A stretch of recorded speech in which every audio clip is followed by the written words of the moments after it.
an ancient dance, it's a sacred trust. Ashes to ashes and dust to dust.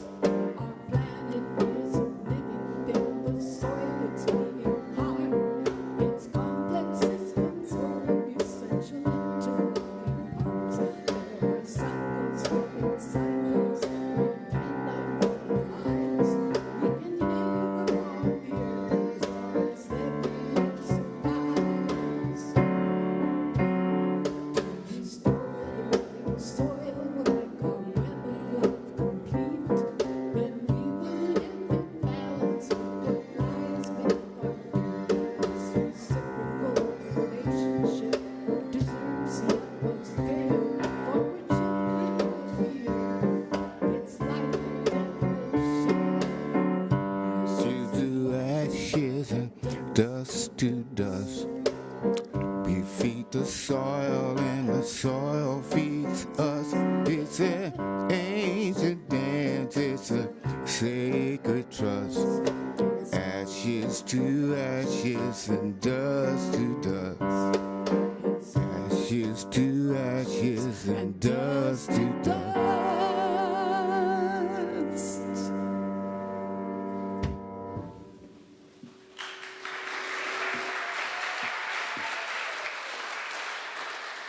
Good morning, buenos dias, and welcome to the First Unitarian Universalist Church of San Antonio. Our weekly worship is where we connect, share information, and inspiration. My name is Diane Duesterhoeft, and I'm a member of the Green Sanctuary team as well as the Social Justice Committee. Let us begin by recognizing the early name of this place, Yanaguana, the traditional lands of the Coahuiltecan people. They and all of the plants and animals were the original stewards of this land. Let us remember their care and live with the understanding that we belong to this place. At our church, we strive to enact a universal love that binds us in mutual care and affection, especially in our work for justice for all and for our planet. Our faith is all-inclusive, and all means all. If you are new to us or visiting us for the first time today, we welcome you to fill out a visitor's card. We'd like to get to know you and follow up with you. Wherever you are on your life's journey, we hope you will find your place with us. Now, I invite you to reach out and briefly connect with a neighbor you know or don't know.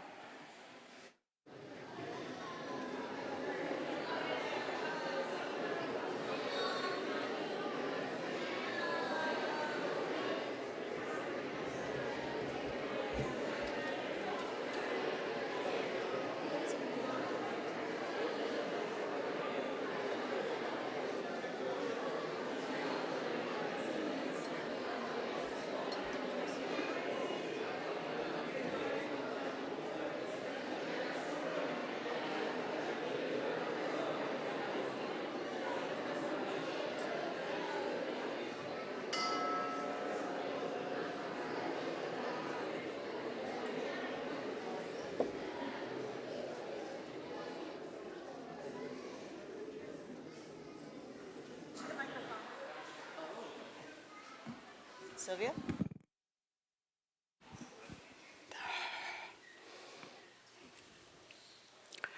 We call on the east, place of sunrise. Bring us your breezes of clean, fresh air for the livelihood of all beings. We call on the south, place of our sun. Bring us your ever-present energy of light for the livelihood of all beings. We call on the west, power of water. Bring us your gift of life through abundant, clean, fresh water, which all beings need to thrive. We call on the north, place of fertile ground and soaring trees. Bring us your ability to sustain that energy needed by all beings to live on this earth. And we call on the center, place of coming together.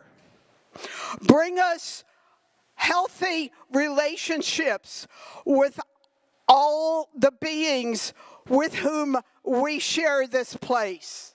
Blessed be.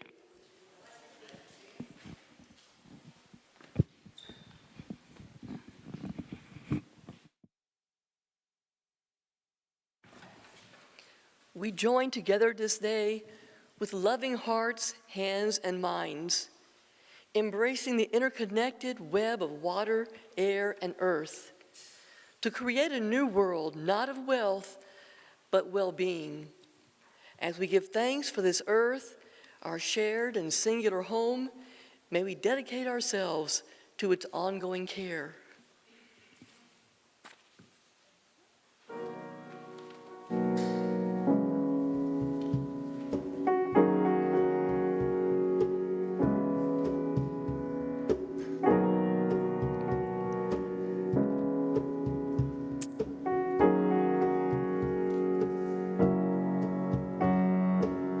It's hot outside, 103. It's so dang hot, I can hardly breathe. Turn up the AC, I need more circulation. It's a hot and humid situation. Oh, spring, it's summertime. No more spring, it's summertime. It's getting hotter, days break. Hot days of summer in the Texas heat. Global warming affects us all. When Mother Nature speaks, we heed the call. Oh, it's summertime. No more spring. It's summertime. It's hot outside, getting hotter every day. Climate change is real, we got to change our way. Icebergs are melting, our house is burning. We can change our world, every man, woman, or girl. Oh, oh, oh, it's summertime. No more spring, it's summertime. I love the summer, a splash in the pool. We need the suntan lotion, that's the golden rule. People of the earth need a greener flame direction. With cooperation, without hesitation.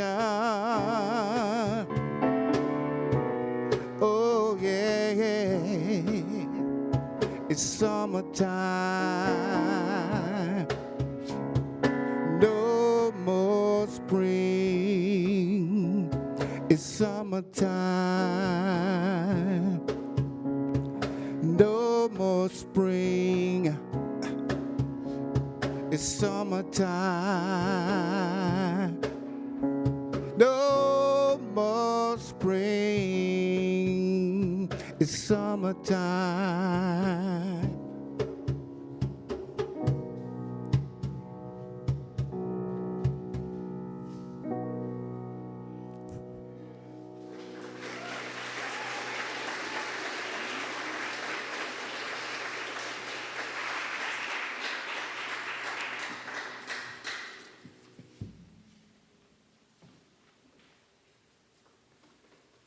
morning. Active hope is not wishful thinking. Active hope is not waiting to be rescued by the Lone Ranger. Active hope is waking up to the beauty of life on whose behalf we can act. We belong to this world. The web of life is calling us forth at this time. We've come a long way, and we are here to play our part. With active hope, we realize that there are adventures in store, strengths to discover, and comrades to link arms with. Active hope is a readiness to engage in ourselves and in others, a readiness to discover the reasons for hope and the occasions for love, a readiness to discover the size and strength of our hearts, our quickness of mind, our steadiness of purpose, our own authority, our love for life, the liveliness of our curiosity, the unsuspected deep well of patience and diligence, the keenness of our senses, and our capacity to lead.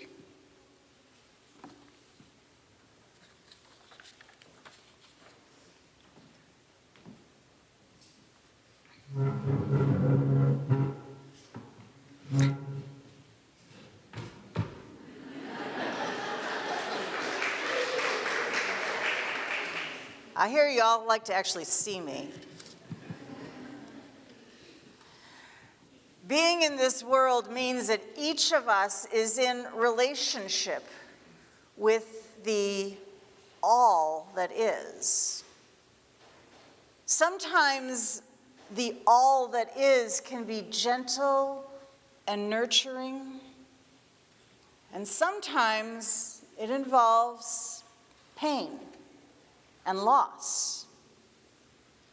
Sometimes it just shows up with mud and roses. Because of all this, I must ask you, how is your heart? Is it muddy and scratched, or sustained by fragrant joy? However your heart, you have brought it here, where it will be honored. At this time, I invite you to come forward and light a candle of life in the hopes that each light will lead our hearts back towards love.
For all these candles lit, and for candles lit only in our hearts, let us give thanks. And we have one entry in our book, a message from Matthew Rosen, who is visiting us from the UU Church in Palo Alto, California. And his grandparents were longtime members here, and his parents were married here. Thank you for coming home. Thank you for trusting us. Matthew, with your Sunday morning. Is Palo Alto the Mount Diablo Church? No, that's a different church? Okay, all right.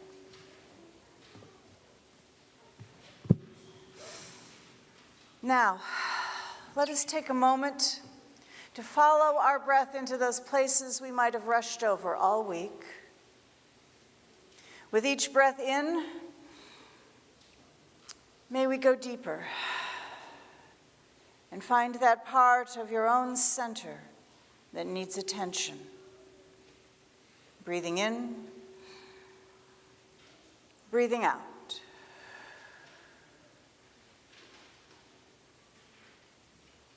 In this breathing, we are slowing down.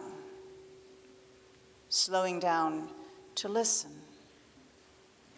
Listen to this small, still voice within. Slowing down to feel. Feel the deep, slow pulse of our planet. Slowing down to align. Align my inmost self with my outer actions and words. And then, slowly, begin to live as though the whole of the planet lives through me. This will take time. So in the meantime, we'll keep breathing. Breathing in, breathing out.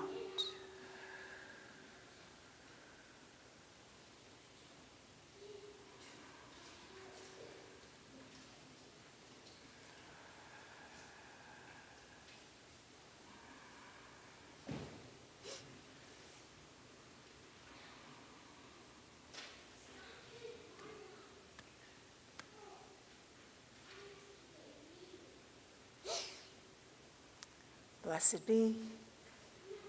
May it be so. Amen.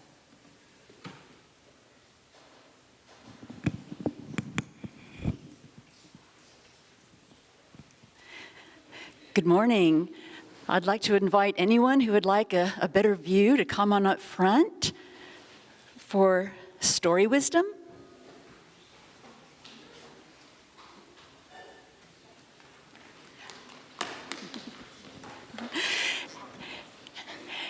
So first I want to ask you to take a look at the cover of this book, which you also see up there, and tell me what you see on the cover of this book. A deer. A deer? A deer? And fire. A deer and fire, very good, because the story is called The Legend of the Fire Stag. And if I were you, and this was the first time I was looking at this book, I would wonder, how did a stag become a fire stag? And this story will tell us. Oh, I'm sorry. A stag is a male deer. Yeah. Many years ago, before the land that is now Cielo Grande Ranch was settled, a large, powerful, very wise, and truly magnificent stag made it his home. He cared for and protected his herd of deer from predators such as mountain lions and alerted them when hunters, the greatest danger of all, were coming. He also looked after the small animals that shared his home, keeping them safe too. As time went by and more settlers came to the land, stories spread about the great stag. Some had glimpsed him, but he was always able to elude hunters who came from far and wide to track him down. He escaped them by using his keen senses of hearing and smell, and perhaps some other mysterious sense.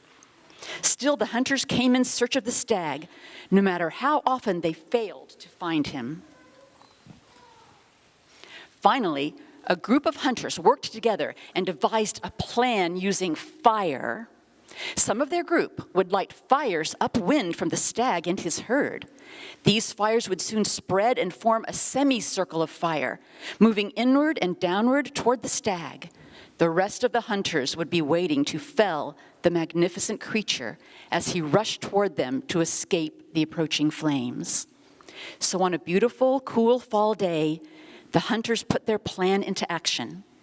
As soon as the stag smelled the hunters and the fires they had started, he led his fellow creatures to a break in the flames, then guided them through, then raced downwind to steer the hunters who had started the fire away from the herd. However, as the flames closed in, he saw the other hunters too late and appeared to be trapped. By now, the flames had turned the woods into a raging forest fire, with flames reaching for the sky. But rather than be taken by the hunters, the magnificent stag turned and in full gallop leapt directly into the fire. After the fire had burned itself out, the hunters searched the ashes and scorched earth for the stag's remains, but none were found. Not a single bone, antler, or tooth. Yet no man or beast could have survived such a blaze, and the stag was never seen again. What did survive were the stories of that kind, wise, magnificent stag, whose spirit was said to still grace the land that was his home and the home of those he loved. It is also said that those who sat around a campfire on this land, if their hearts were true and their minds were attuned to that magical place, they would see that magnificent stag rising from the campfire to welcome them to his beloved land. So that was a very kind, wise, and good stag, wasn't it? And now you know how it became the fire stag. And before I ask you if you want to go to the playground, I want to show you one more thing. Well, first of all, let me say that this book actually has 2 stories. And the next story is about a young man who goes to summer camp and discovers the spirit of the fire stag. How many of you plan to go to summer camp when you get older, or have been to summer camp? Yeah, I hope you do. Okay. So I want to show you just one more thing, which is a photograph that inspired the story. This picture was taken by my son Clifton when he went to summer camp at U one year. What does it look like? A deer. It looks like the fire stag, and that inspired the story of the fire stag, which was actually written by my husband, Roy. And so I hope that one day you all will go to U or some other summer camp and discover the spirit of the fire stag for yourself. And now, if you would like to go to the playground, you are welcome to go, or stay and enjoy the service with the adults. Bye-bye.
Good morning. My name is Jennifer Courtwright, and I'm a member here at First UU and am chair of the Adult Religious Education Committee. This morning, my talk is entitled Think Globally, and then there will be a second talk titled Act Locally. So I'm an aquatic ecologist, and I often find the work that I do rather depressing. It seems like the more we learn about our relationship with the earth, the more we realize just how much we've messed things up. And we always hear about the negative and never the positive. One of the primary reasons I attend this church is to find hope to go out and do that hard work of repairing the relationships that we have with the earth. And for today's service, I wanted to focus on some of the positive relationships we have through land stewardship and conservation from a global to a very local scale and how you can get involved. So first, I want to make it clear what I mean by land stewardship and conservation. Indigenous people are the authority on what it means to be a good land steward. Their land ethic is not a romantic one of the absence of humanity from the natural world. Rather, Robin Wall Kimmerer describes it in terms of reciprocity in her book, Braiding Sweetgrass. She says, knowing that you love the earth changes you, activates you to defend and protect and celebrate. But when you feel that the earth loves you in return, that feeling transforms the relationship from a one-way street to a sacred bond. Additionally, she says in her book, Gathering Moss, our ancient teachers tell us that the role of human beings is respect and stewardship. Our responsibility is to care for the plants and all the land in a way that honors life. The first non-Indigenous person to attempt to articulate this sentiment was Aldo Leopold. He is seen as the father of wildlife ecology and modern conservation. In his classic book, A Sand County Almanac, he says, a land ethic, then, reflects the existence of an ecological conscience. And this, in turn, reflects a conviction of the individual responsibility for the health of the land. Health is then the capacity of the land for self-renewal. And conservation is our effort to understand and preserve this capacity. At the global scale, scientists have identified a conservation solution that is the best chance of minimizing the effects of climate change and ensuring sufficient biodiversity to support human life. This solution is to conserve 30% of the world's terrestrial, inland water, and coastal and marine areas by the year 2030. And for the first time in human history, the world has come together with a common goal to protect nature. In December 2022, over 190 countries adopted this 30 by 30 plan. Key to the effort is ensuring protected areas are effectively conserved and managed, that they're ecologically representative, well-connected, equitably governed, and inclusive of Indigenous peoples and local communities. Put simply, 30 by 30 is the biggest conservation commitment the world has ever seen. Currently, only about 17% of land and 8% of marine areas are currently under some form of protection. By establishing new protected and conserved areas and more effectively managing our existing ones, protecting 30% by 2030 is possible. In January 2021, Biden issued an executive order committing the U.S. to 30 by 30. The U.S. has a long-standing history of conservation and is the first country to implement the idea of national parks and conservation areas. Approximately 12% of U.S. lands currently are conserved, and scientists have identified a clear set of areas that are most resilient to climate change and could form the basis of a potential strategy for reaching 30 by 30. So those areas are depicted in green on this map from the Nature Conservancy. The numbers on the map identify areas that are already protected by the Nature Conservancy, which is a nonprofit land trust and research organization. The Nature Conservancy already owns some land north of San Antonio on a tributary of the Medina River and has identified the Texas Hill Country springs and streams in general as a high priority for conservation. The Texas Hill Country is a national conservation priority because of the unique and endangered critters that we have here, such as the Texas blind salamander and the golden cheek warbler. Buffers along streams are some of the easiest and most ecologically important areas to conserve. Streams, especially in San Antonio and in the Hill Country, are prone to high-intensity flash floods, which makes development in floodplains dangerous. Additionally, buffers along streams provide protected migration and movement corridors for wildlife.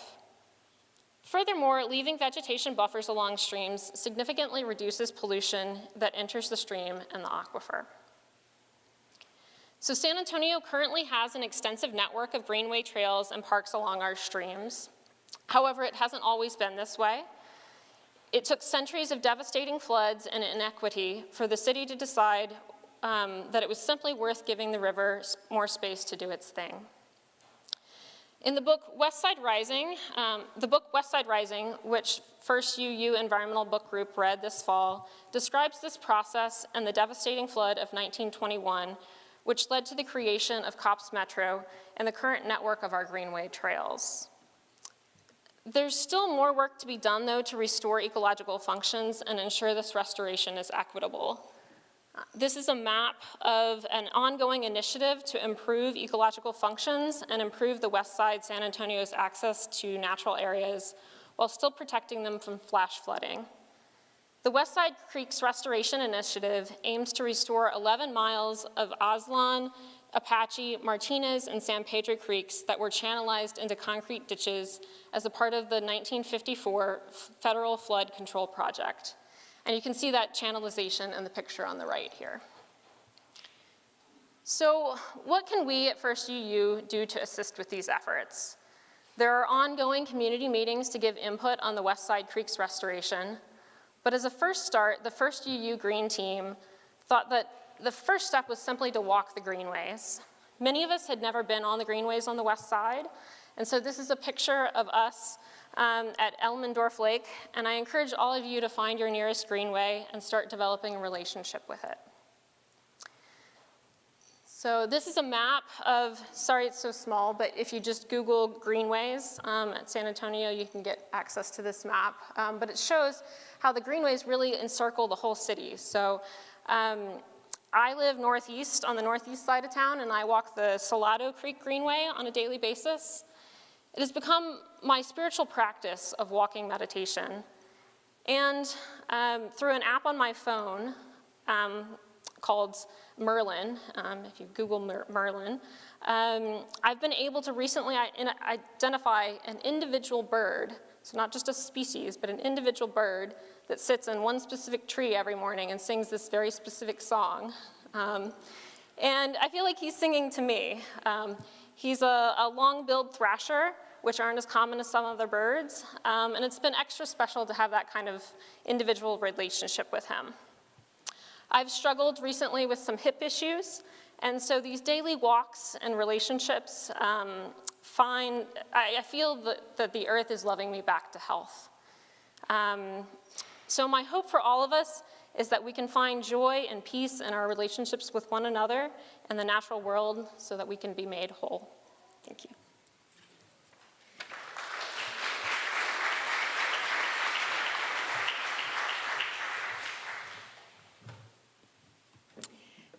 Today's offering will be shared with Free Battered Texas Women. I'd like to invite FBTW's Executive Director, Dr. Kathy Marston, also a member of First UU, to tell us about the organization's work and to announce a special event that will take place after today's service.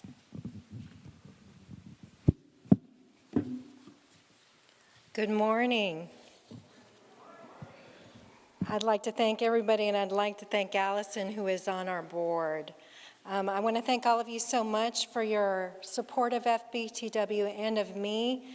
As a formerly incarcerated survivor, this has been one of the few places where I feel I always belong. So we are an education and advocacy group whose mission is to stop arrests of female abuse survivors, to promote clemency for them, and to support them in their reentry. Thanks to the support of this congregation, we have effected the release of 19 women since 2014. 19 women. In 2020, we co-founded our state clemency coalition, the Survivors Project, after the governor created a process for survivors of abuse and or trafficking who acted under duress. As of December 2022, the governor has pardoned 25 survivors. My application is supposed to go in next month. With this Share the Plate, we will continue to spread hope, love, and advocacy skills and make a difference in changing how women who are convicted of domestic violence offenses are thought of. The humanity of survivors like me will be seen within the context of their actions under duress. Martha Hernandez wrote us from the inside to tell us that we gave her the strength to divorce her abusive husband who had killed their child. She was dragged in under that charge under law parties. She used to shake and break out in a cold sweat when she received mail from him. We will continue to be a force in dealing with racialized violence that intersects with gendered violence, such as the death penalty. We dream that Melissa Lucio will have her conviction overturned so that the governor does not remove his stay of execution from April 2022. And we also dream we can get Erica Shepard, an African-American woman, off of death row before the county sets her date. She clearly acted under duress from an abuser who threatened to kill her baby. We do this via programming, some of which y'all have been a part of, by responding to the incarcerated and released sisters and allies. We maintain contact with the incarcerated sisters and connections in the community to assist them. We now have more than 81 incarcerated and released women who are survivor advocates, that's what we like to call them. We do public education events, publish articles in the mainstream and academic press, and maintain social media. A couple dozen of y'all were involved with our last annual newsletter mail out, which was in December. Another way that we do our work is through the arts. Today, thanks to the First UU Social Justice Committee and the Community Responsibility Endowment Fund, we will be premiering our exhibit, Acting Under Duress, Surviving with Resilience. This features 4 formerly incarcerated women who acted under duress from abuse. My goal is to humanize us and put attendees in our situations. However, my goal is also to show how resilient we are after the abuse we suffered in intimate relationships and from the prison industrial complex. I hope it will challenge everyone's notions of the criminal legal system creating justice and spur discussions and action towards transformative justice and accountability. Please join us, there will be food, and thank you again so much.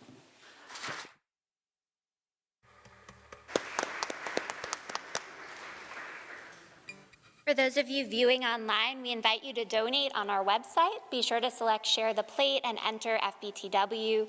Those of us in the sanctuary may contribute in the baskets. Would the ushers please come forward?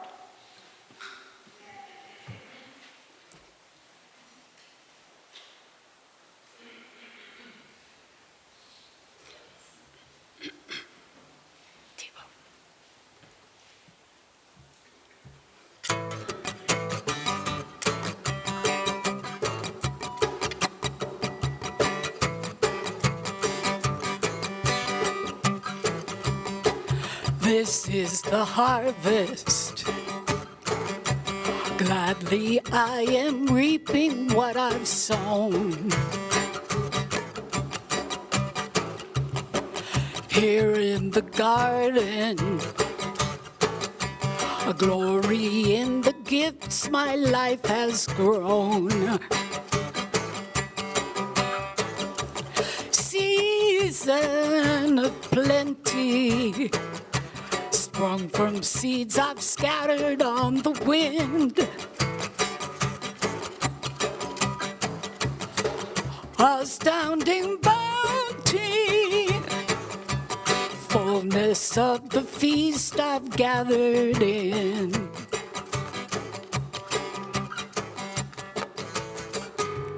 Hungry I once planted when my tears watered the seeds. When the labor almost broke me and there was no guarantee, still I never once imagined in the stony fields I till this Eden that surrounds me now, its promises fulfilled. This is the harvest.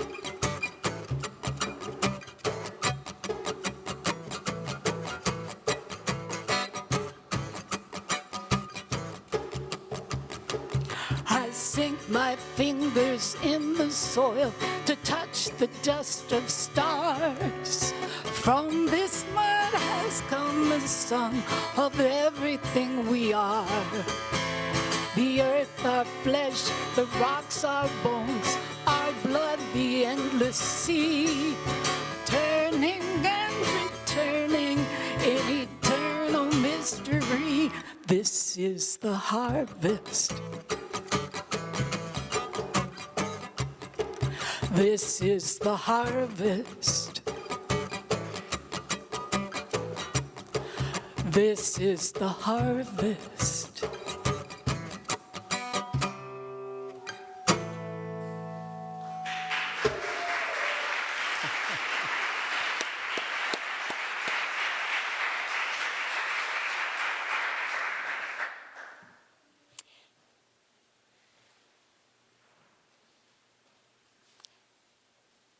We bless these gifts and we bless the givers. May it be so.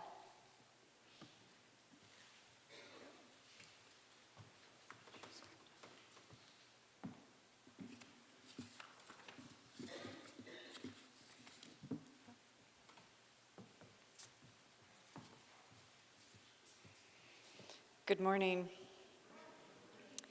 Land stewardship is the bond between people and the earth and speaks to the very heart of every society's evolution. Being good land stewards ensures that the future generation inherits a land that is healthy, beautiful, and productive. Well-maintained lands directly influence economic stability and prosperity. Land stewardship ensures that our ecosystems function correctly so they can provide us with clean air, water, fertile soil, and biodiversity. Land is not just a physical space, it's also intertwined with our stories, like the legend of the stag, our traditions, and our spirit. If that isn't enough, land stewardship can provide a deeper connection to the natural world, which improves mental well-being, reduces stress, and fosters a sense of community and belonging. I love San Antonio, and it has all it has to offer, but as a wildlife biologist, I am my happiest in nature. We at First UU San Antonio are blessed to have a city home and a country home. Our country home is a 142-acre camp and retreat center in the hill country called U. Jennifer and I are board members, and we represent First UU San Antonio. U's mission is to provide a welcoming, peaceful place to gather for spiritual, educational, and recreational purposes in harmony with our Unitarian Universalist principles and the land. We hope to offer opportunities for growth, renewal, and connection while appreciating the natural environment found at U, including the dark skies. But U is not only our home, it's also home to many plants and animals, and one of U's goals is to be good land stewards. It has been my experience that you can't conserve what you don't know you have. To better understand the biodiversity at U, we hold 2 BioBlitzes per year. A BioBlitz is defined as an intensive survey of a defined area, inventorying as many species as possible in a short amount of time. In fact, we spent yesterday documenting as many species as we could during our spring BioBlitz. This morning, I think we found about 150. Now the plants, they're pretty easy to find and to photograph. The insects, butterflies, and birds, they're a little bit harder. And yesterday, the butterflies were out in force, and I was really struggling to try and get a picture. The animals, they're quite shy and difficult. We've resorted to sneaky tactics, like camera traps at a water source. We're doing other things to use water efficiently. We have eradicated some ash juniper, which is water consumptive, and capture water for watering plants. We also provide supplemental water for the wildlife. We've cast native grasses and wildflower seeds and pulled alien invasive plants like Russian thistle. We also have plans to implement several permaculture projects. The goal of permaculture is to integrate land, resources, people, and the environment through mutually beneficial synergies, imitating the no-waste, closed-loop systems seen in diverse natural systems. We're also protecting the night sky. U is an international dark sky reserve. We have an observatory, telescopes, and astronomers who come to view the night sky. So we try to reduce little light pollution. In addition to the night sky, research has shown that light pollution isn't good for humans either, and it can be deadly for amphibians, birds, mammals, insects, and even plants. Light pollution can create barriers which fragment habitat and also cause disorientation and fatal attraction. There is value in conserved, undeveloped spaces. They offer us the opportunity to contemplate life, the universe, and our place in it. Like Clifton in the legend of the fire stag. What about our city home? We at First UU San Antonio are also acting as good land stewards. We capture rainwater to water plants.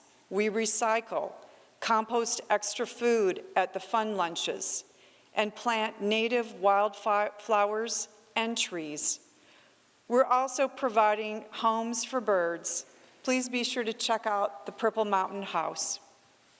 So what can you do in your own homes to be good land stewards? Well, we can remove grass, which uses a lot of water and fuel to mow, and replace it with native, drought-tolerant plants, which can also provide food for birds, butterflies, and other animals.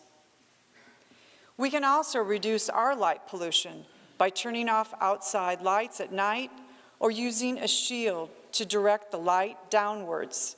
It's particularly important to reduce light pollution when birds are migrating. What more can we do to help repair and sustain our relationship with the earth? At home, you can also capture rainwater and recycle. You can also use an app called iNaturalist to keep track of what's growing in your yard at First UU and other outdoor spaces. Remember, Earth Day isn't just a day, but a way of life, which tethers us to the interdependent web of all existence of which we are a part.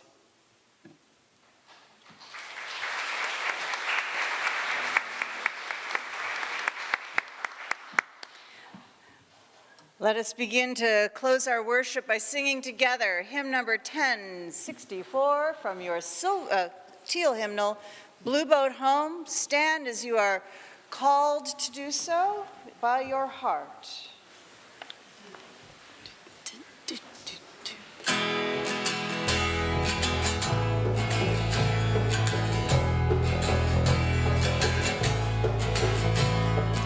Oh, below I feel the motion, standing on these mountains and plains, far away from rolling ocean.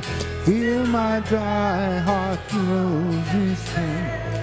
I've been sailing all my lifetime, never harm a port I have known. The wide universe is the ocean I travel, and the earth is my blue, blue home.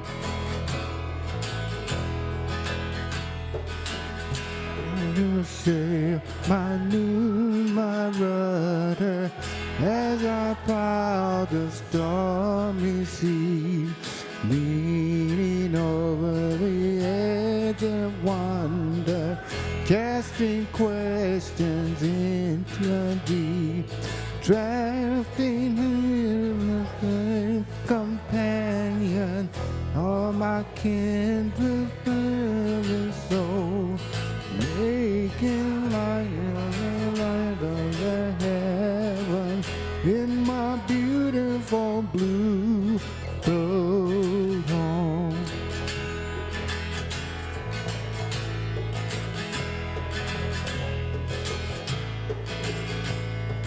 I give thanks to waves of gold, they're my greatest pleasure.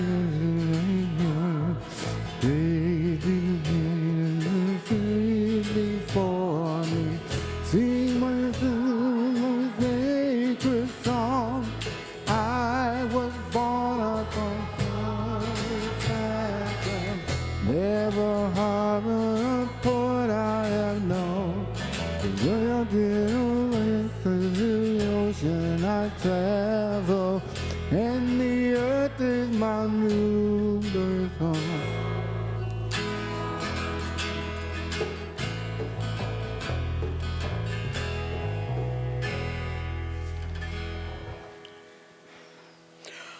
We thank the Center for bringing energetic space for all kinds of beings. We thank the North for bringing sustenance for all beings on our earth. We thank the West for bringing abundant, clean, and fresh water needed for life. We thank the South for bringing its sunlight into our lives.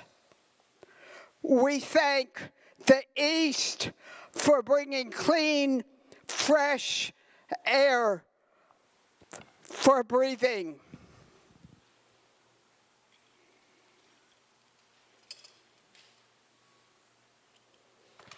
Our worship is over.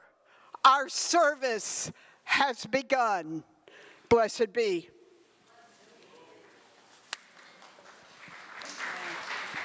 Good work.